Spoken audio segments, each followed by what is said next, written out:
It's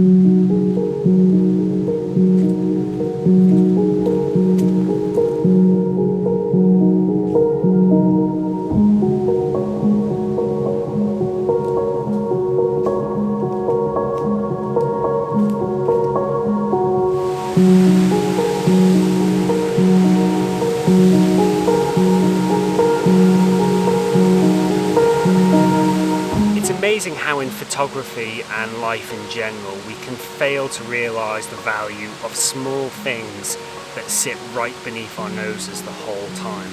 Back button focusing is a perfect example, I think. I'm very much a member of the back button focusing fan club now. Probably massively late to the party, but better late than never. It's important to be clear that focusing approach is very much a personal choice. It's totally subjective. What works for me won't work for you. So don't feel like I'm trying to tell anyone out there that what they're doing is wrong, because that's just not the case whatsoever. In this video, I just want to put across my thoughts and experiences with adopting a back button focusing approach and the benefits that I feel it's added into my tripod-based landscape photography. So I only started using back button focusing, God, that's going to be a tongue twister through this video. I only started using back button focusing when I got my Nikon Z7, which I got earlier this year, and I bought this camera second hand, so it was already set up for back button focusing when I purchased it. And in the excitement to use the camera, I didn't bother changing that setting, and I was kind of forced into using it out in the field, and very quickly I started to see the merits of it, and 5 months later I haven't really looked back. So what is back button focusing? Well, I'll start by explaining what the conventional setup is. On most cameras, under the default factory settings, the functions of acquiring autofocus and capturing the image are both assigned to the shutter release button. On my Nikon Z7, that's just up here. And usually there'll be a half press mechanism to segment those from each other. So a half press will acquire autofocus, full press will capture the image.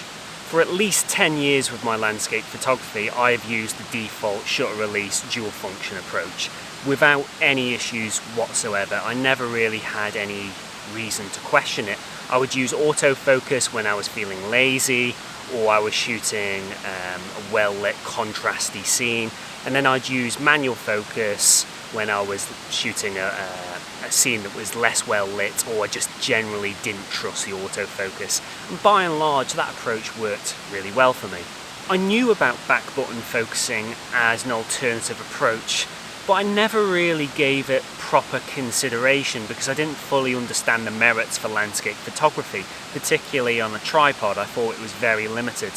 And I kind of see it as very much, you know, when you think you don't like a food, but you haven't really properly given it a chance. It's kind of a bit like that. For 30 years, I hated coffee, but I never really properly tried it. I just got into my head that I didn't really like it.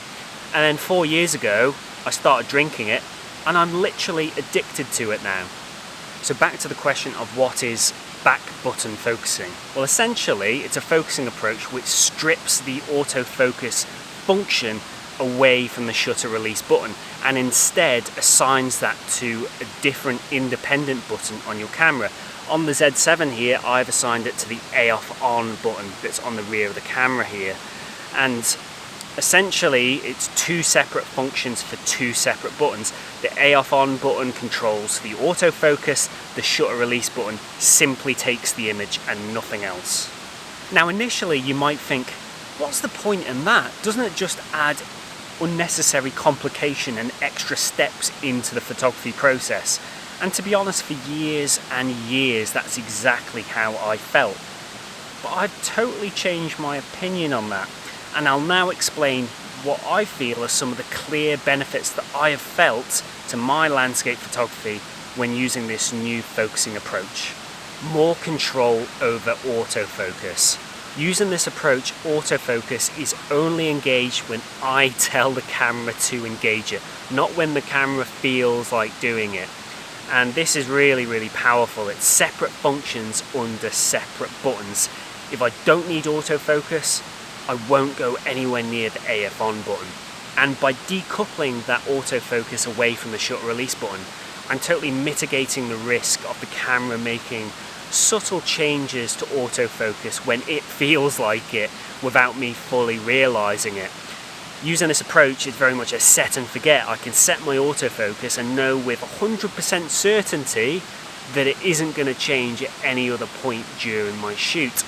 Autofocus nowadays is very, very powerful and generally very, very accurate in most situations, and I feel that back button focusing is the best way to wield that power to the greatest effect.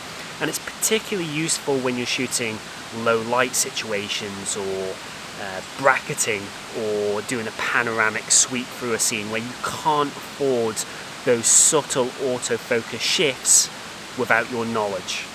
Greater synergy between autofocus and manual focus. Using this approach, they are no longer separated by the switch of a button or the change of some setting in the camera, because autofocus is always there for me whenever I need it. I just need to go to the AF on button. And manual focus likewise is always there for me too. I just need to reach for the focus ring on the lens. So very much both approaches to focusing are just there.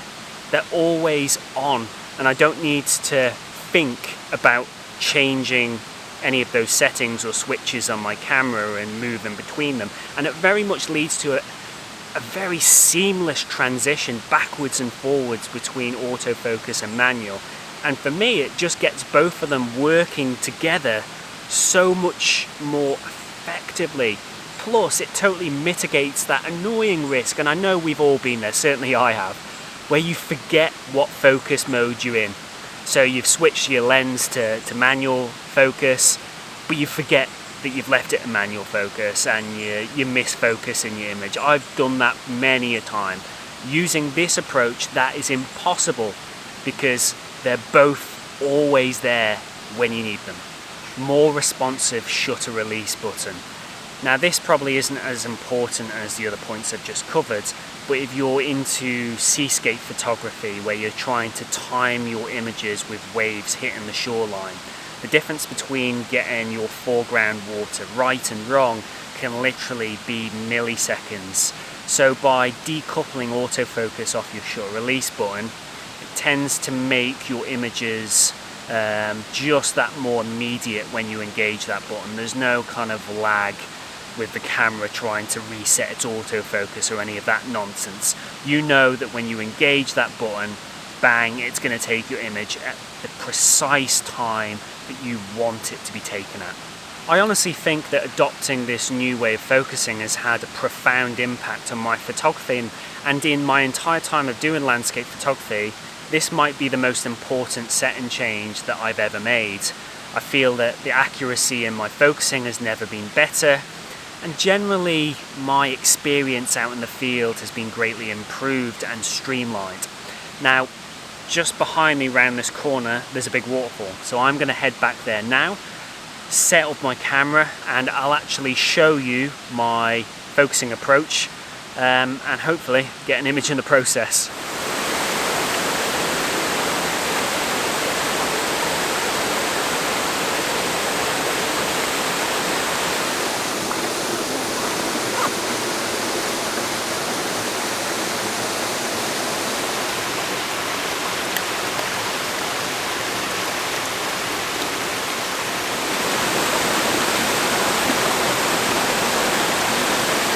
So this is the waterfall behind me here. You'll have to excuse the background noise.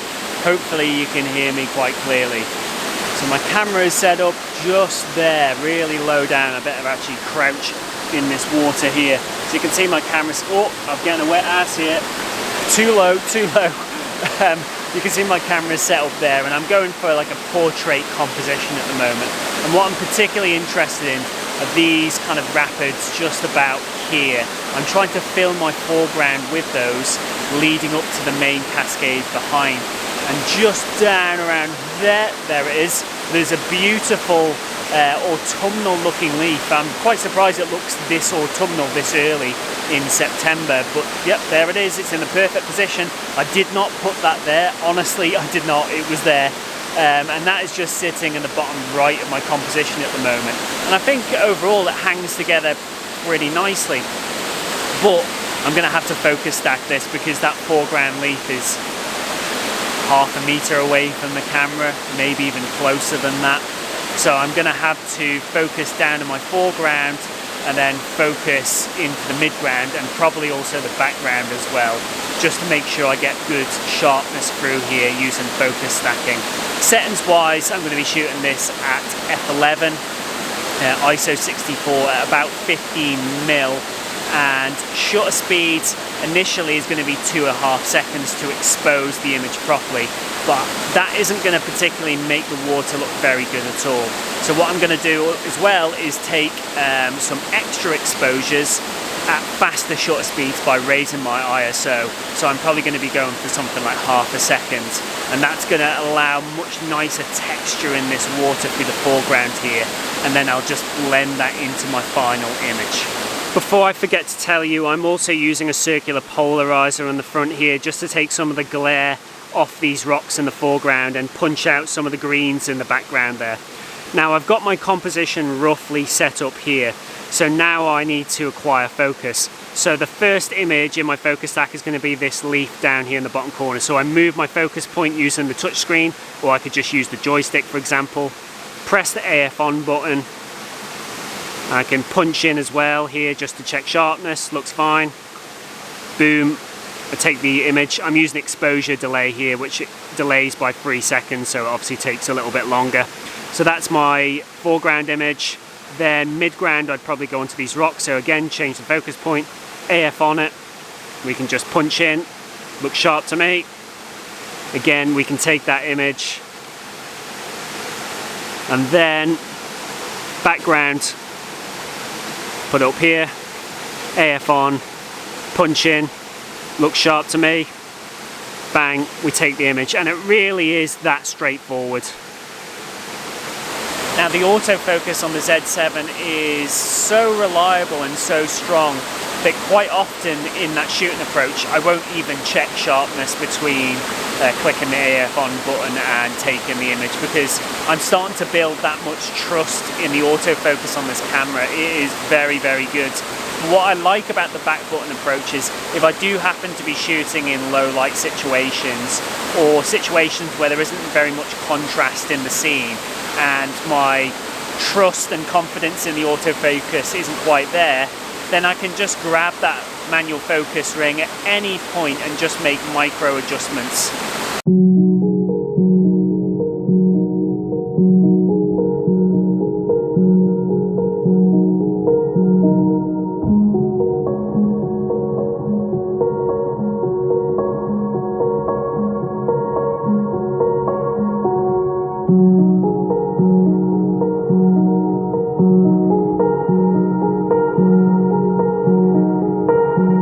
Obviously I can't show you how to set up back button focusing on every type of camera, otherwise this video is going to be very long indeed, but I will show you how to do it on Nikon cameras. You just need to go into the menu and you want to go down to the custom setting menu and then into autofocus, which is under A. The first setting you need to go down to is AF activation, which on this camera is under A7. And you want to switch that to AF on only, which is decoupling it from the shutter release button. The next setting that you want to change is up here under A1 and A2. You've got AFC priority selection and AFS priority selection. Generally I'd recommend putting those both to release. That allows you to override the autofocus with your manual focus ring far more easily. And then finally you need to go back out into the custom setting menu and you want to go down to F controls and into custom control assignment, which is under F2 here, and you just want to make sure that your AF on button is assigned to AF on and not some other function. And that's it. Once you've changed those settings, you're ready to go. I hope this little insight into my back button focusing approach has been useful. I would say if you haven't yet tried it, give it a go. What's the worst that can happen? It's not for everyone. Some people love it, other people detest it, but until you try it, you won't know which camp that you fall in. The biggest downside to back button focusing is just that initial period of getting used to the new focus methodology, but I guarantee within a few days, a week or two, it'll become second nature. It really will. If you've got any thoughts on back button focusing or the image that I captured in today's video, pop them down below in the comments, and if you haven't yet subscribed, what are you waiting for? I'll see you all soon. Take care.